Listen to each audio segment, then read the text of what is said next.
말씀은 누가복음 4장 14절부터 24절까지 보겠습니다. 제가 읽는 성경으로 93페이지나 94페이지에 있습니다. 누가복음 4장 14절부터 24절까지입니다. 우리 함께 봉독하겠습니다. 예수께서 성령의 능력으로 갈릴리에 돌아가시니 그 소문이 사방에 퍼졌고 친히 그 여러 회당에서 가르치심에 무사람에게 충성을 받으시더라. 예수께서 그 자라나신 곳 나사렛에 이르사 안식일에 늘 하시던 대로 회당에 들어가사 성경을 읽으려고 서심해 선지자 이사야의 글을 드러내거늘 책을 펴서 이렇게 기록된 대로 찾으시니 곧 주의 성령이 내게 임하셨으니 이는 가난한 자에게 복음을 전하게 하시려고 내게 기름을 부으시고 나를 보내사 포로된 자에게 자유를 눈먼 자에게 다시 보게 함을 전파하며 눌린 자를 자유롭게 하고 주의 은혜의 해를 전파하게 하려 하심이라 하였더라. 책을 덮어 그 맡은 자에게 주시고 앉으시니 회당에 있는 자들이 다 주목하여 보더라. 이에 예수께서 그들에게 말씀하시되 이 글이 오늘 너희 귀에 응하였느니라 하시니 그들이 다 그를 증언하고 그 입으로 나오는 바 은혜로운 말을 놀랍게 여겨 이르되 이 사람이 요셉의 아들이 아니냐. 예수께서 그들에게 이르시되 너희가 반드시 의사야 너 자신을 고치라는 속담을 인용하여 내게 말하기를 우리가 들은 바 가버나움에서 행한 일을 내 고향 여기에서도 행하라 하리라. 또 이르시되 내가 진실로 너희에게 이르노니 선지자가 고향에서는 환영을 받는 자가 없느니라. 아멘. 오늘 본문 14절은 예수님의 사역의 출발점이 성령 하나님이심을 우리에게 알려주고 있습니다. 실제로 하나님의 일은 성령으로 시작되어지죠. 그래서 예전 어른들은 항상 이렇게 말씀하셨습니다. 성령보다 말씀보다 기도보다 아프지 말라. 이런 이야기를 많이 들었음에도 불구하고 목회라는 것을 하면서 제 자신을 보면 들었음에도 그것을 실천하지 못하고 살아왔던 삶이 더 많지 않았나라는 그런 생각들을 해보게 됩니다. 그리고 교회 공동체 안에 이 은혜가 충만할 때 오늘 은혜가 충만할 때 보면 모든 일을 행할 때마다 기도함으로 시작해 오는 것을 보죠. 그리고 하나님 앞에서 자신의 죄됨을 회개하는 모습을 보게 됩니다. 또한 성령 하나님의 은혜를 간구해 왔던 모습들이 있죠.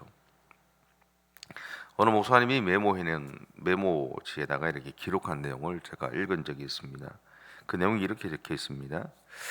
회개할 것이 많아지면 죄를 많이 지었다는 것이 아니라 영성이 깊어졌다는 것입니다. 이 메모를 한참을 이렇게 읽었어요. 그리고 생각을 해봤어요. 맞는 것 같아요. 우리는 이제 교회에서는 회개하라는 이야기를 늘 많이 하고 또 기도할 때마다 먼저 회개 기도를 보통 많이 하고 대표기도 할 때도 그러시죠. 회개 기도를 하고 그 다음에 이제 우리가 아는 간구나 감사나 이런 것들이 포함되죠. 우리가 습관적으로 사실은 그렇게 하는데 정말로 우리의 삶 가운데 회개라는 것이 시작이 되면 그것은 우리가 죄를 많이 지었다는 것이 아니라 우리의 영성이 나도 모르는 사이에 깊어졌다라는 것을 증언하는 겁니다. 여러분의 삶을 한번 돌아보십시오. 여러분이 지금 기도하는 삶이나 여러분의 삶 가운데서 한번 생각해 보시면 한번 돌아보셨으면 좋겠고요. 그리고 그냥 형식적인 회개가 아니라 여러분 안에서 진정한 이 회개라는 것들이 일어남으로 인해서 어느 사이에 여러분의 영성이 깊어져서 그 하나님의 은혜를 정말 넘치게 경험할 수 있는 그런 삶이 펼쳐지셨으면 좋겠어요. 그러다 보면 하나님의 은혜의 깊이를 알면 알수록 우리는 우리의 삶 가운데 회개가 나올 수밖에 없게 되겠죠.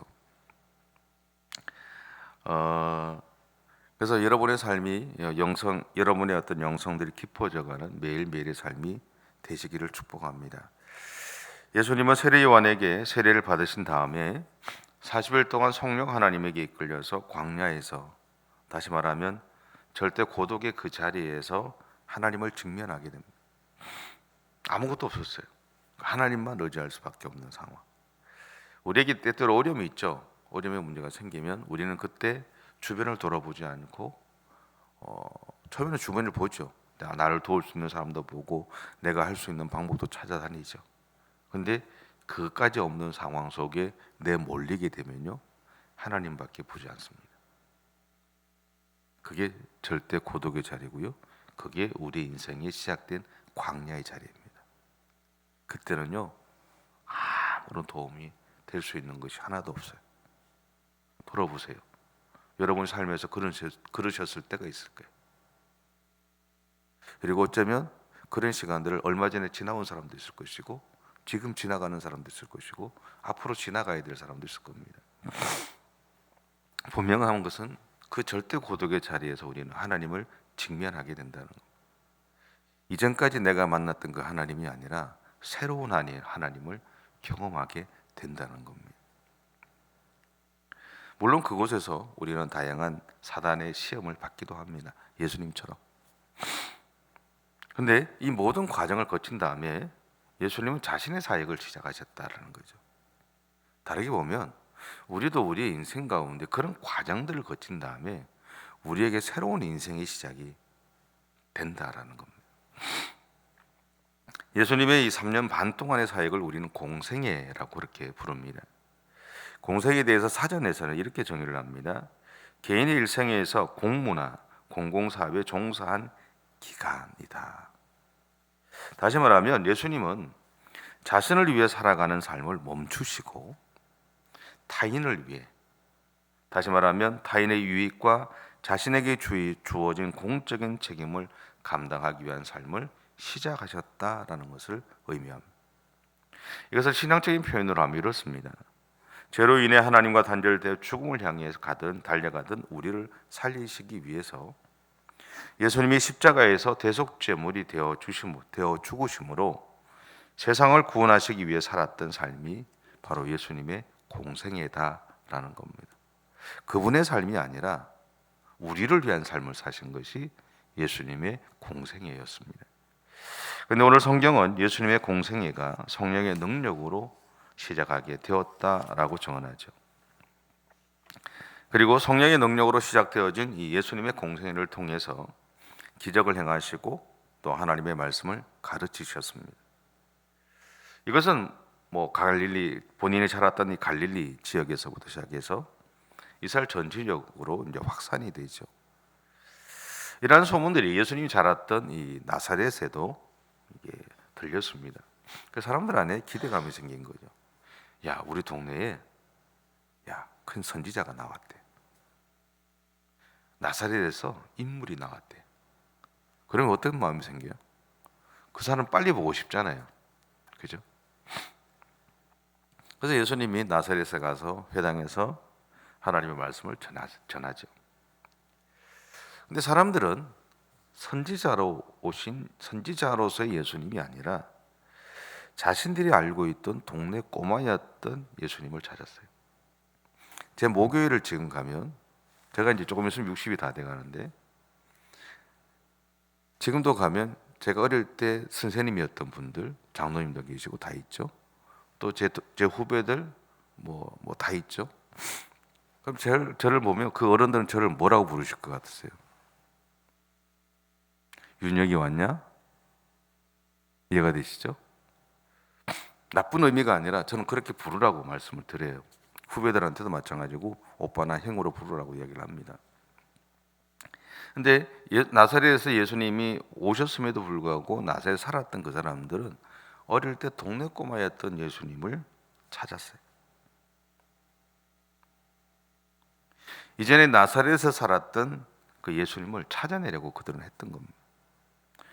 그러면서도 예수님이 행하셨던 이적을 고향에서도 당연히 행해야 한다고 요청했어요.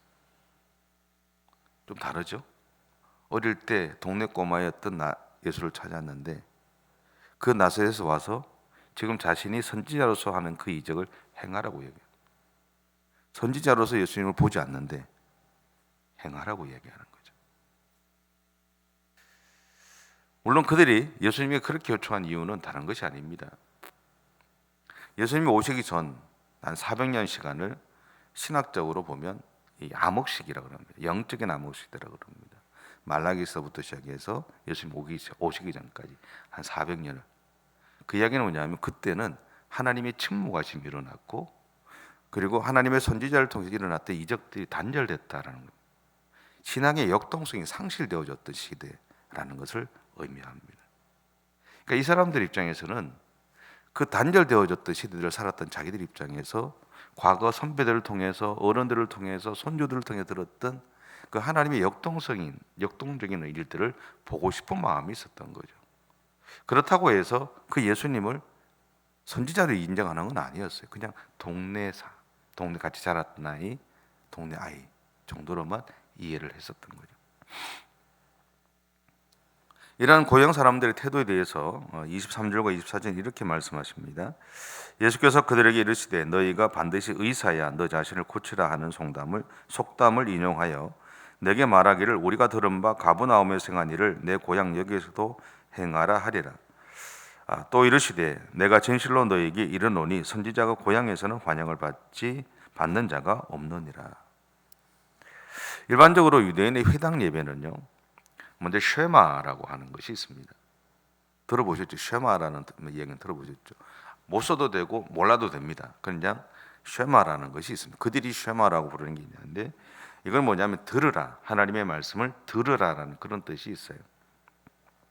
이 내용에는 하나님에 대한 사랑과 절대적인 복종을 맹세하는 것을 의미합니다.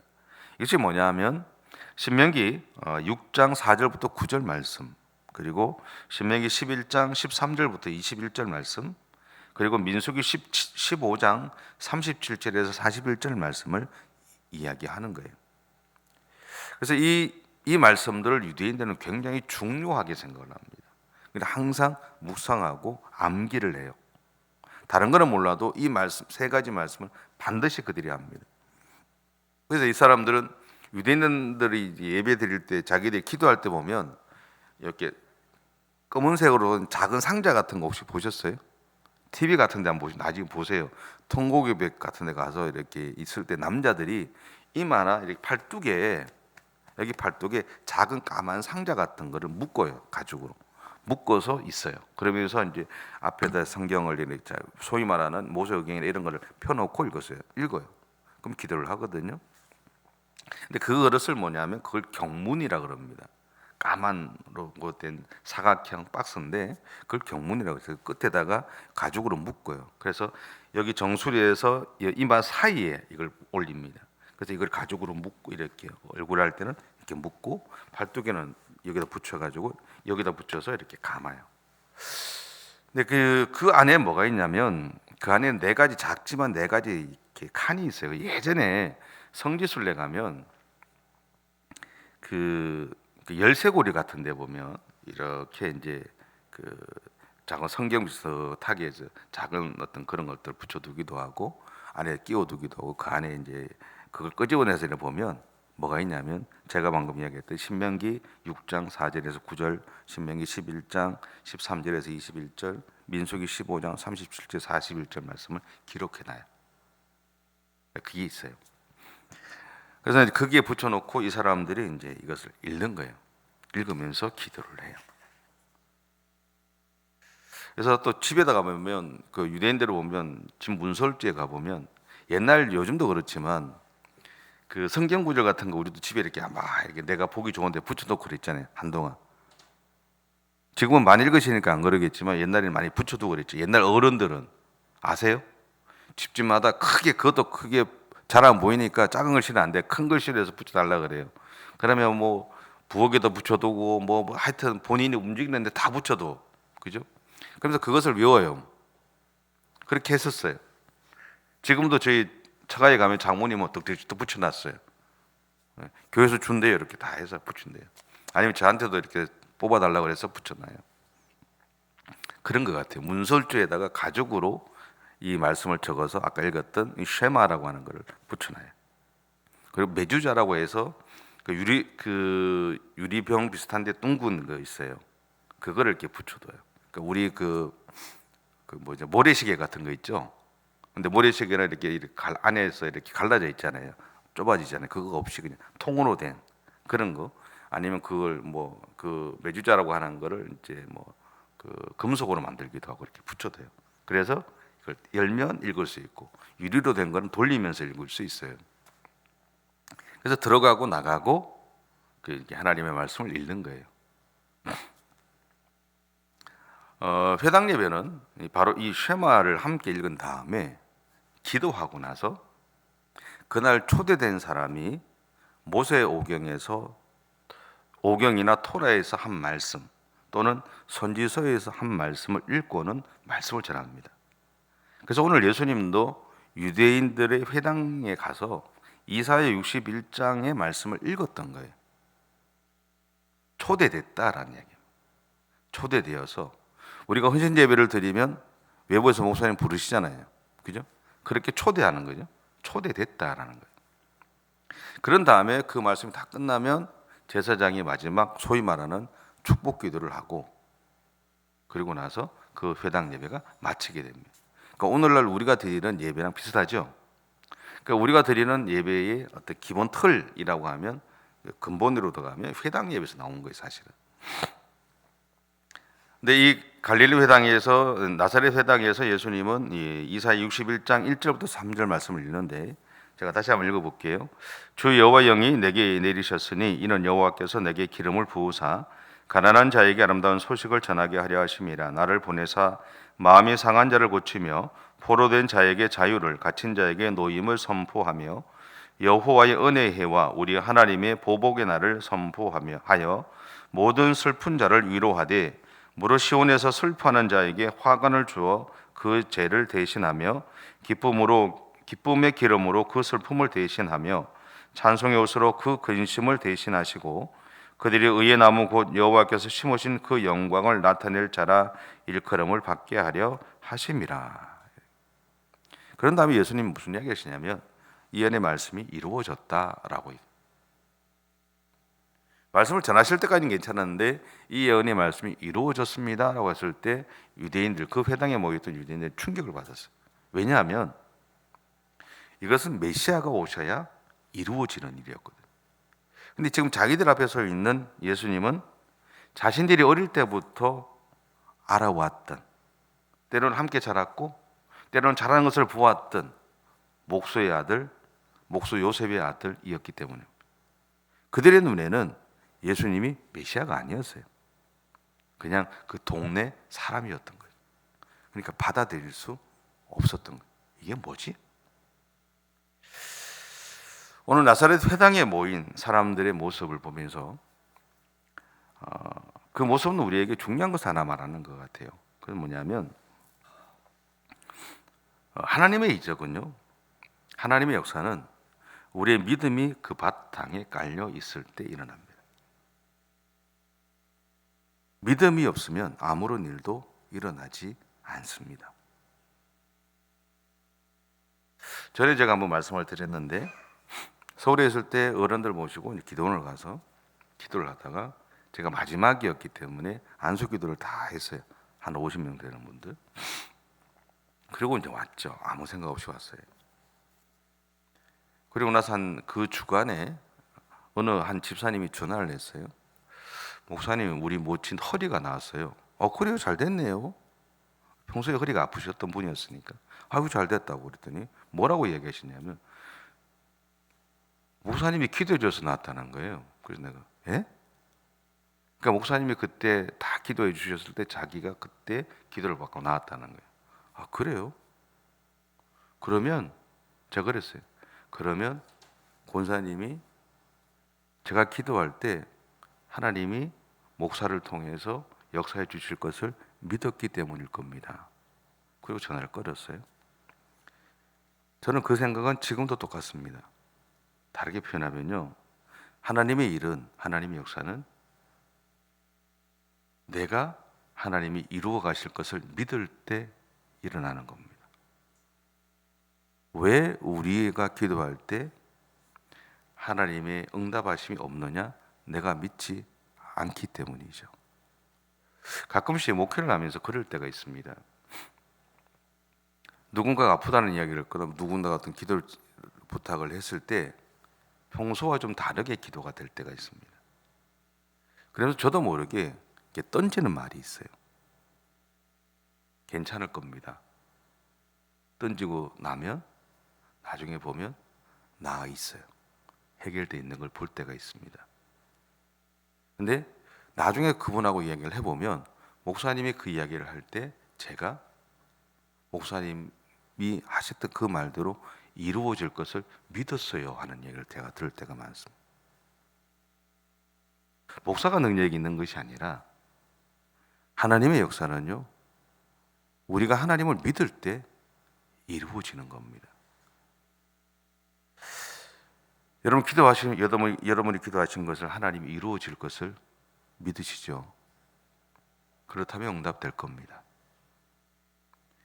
기도의 열매를 거두시게 될 겁니다. 하지만 믿고 있지 않다면 이 시간 나에게 믿음을 달라고 하나님에게 요청하십시오. 그래서 믿음 없는 그리스도인이 아니라 하나님을 믿는 그리스도인들로 살아가시기 바랍니다. 그래서 오늘 하루도 여러분의 인생 가운데 역사해 주시는 그 하나님을 경험하실 수 있기를 축복합니다. 기도하겠습니다. 사랑의 주님, 감사합니다. 우리들을 사랑해 주시고 우리를 세워 주셔서 하나님의 사람으로 살아갈 수 있도록 인도해 주신 주님 감사합니다. 예수님의 사역을 보고 또 예수님의 소문을 듣고 예수님이 자신들의 땅에 와서 자신들의 고향에 와서 말씀을 전하고 그분의 얘기를 하기를 원했던 고향 사람들이 정작 예수 그리스도의 본질, 예수 그리스도의 역할이 무엇인지, 아니 예수님이 어떤 자리에 서 있는지를 보는 것이 아니라 그냥 예수님을 통해서 드러나는 이적을 살피고 또 예수님을 그냥 자신들의 고향 한 사람으로만 바라보았던 그들의 눈들, 하나님 그 모습들을 우리는 기억합니다. 혹이나 우리 또한 믿음의 삶을 살아가면서 우리 스스로가 만들어 놓은 틀이나 제한 속에서 하나님의 일들을 막아두고 있지는 않는지 오늘 우리의 삶들을 돌아볼 수 있게 하시고, 주님 하나님 앞에서 우리의 마음을 열고 우리의 틀들을 깨고 하나님께서 우리를 통해서 일하실 것을 기대하며 그렇게 믿음의 길을 달려갈 수 있는 우리 모든 성도들의 생애가 되어줄 수 있도록 하나님 은혜를 허락해 주옵소서. 그래서 우리에게서 믿음을 찾으시는 그 하나님 앞에 온전히 응답하며 오늘 하루도 하나님과 함께 믿음의 길을 달려가며 하나님의 영광을 드러내는 삶을 살아내가는 우리 모든 성도들의 생애가 되어줄 수 있도록 하나님 인도해 주시옵소서. 주님께서 우리를 통해서 역사하시는 그 하나님의 역사를 경험하는 우리의 삶의 자리가 되기를 원합니다. 그 은혜를 누리고 나누는 우리 모두가 되어줄 수 있도록 하나님 역사해 주시옵소서. 감사드리며 예수님의 이름으로 기도드립니다. 아멘. 하늘에 계신 우리 아버지, 아버지의 이름을 거룩하게 하시며 아버지의 나라가 오게 하시며 아버지의 뜻이 하늘에서와 같이 땅에서도 이루어지게 하소서. 오늘 우리에게 일용할 양식을 주시고 우리가 우리에게 잘못한 사람을 용서하여 준 것 같이 우리 죄를 용서하여 주시고 우리를 시험에 빠지지 않게 하시고 악에서 구하소서. 나라와 권능과 영광이 영원히 아버지의 것입니다. 아멘.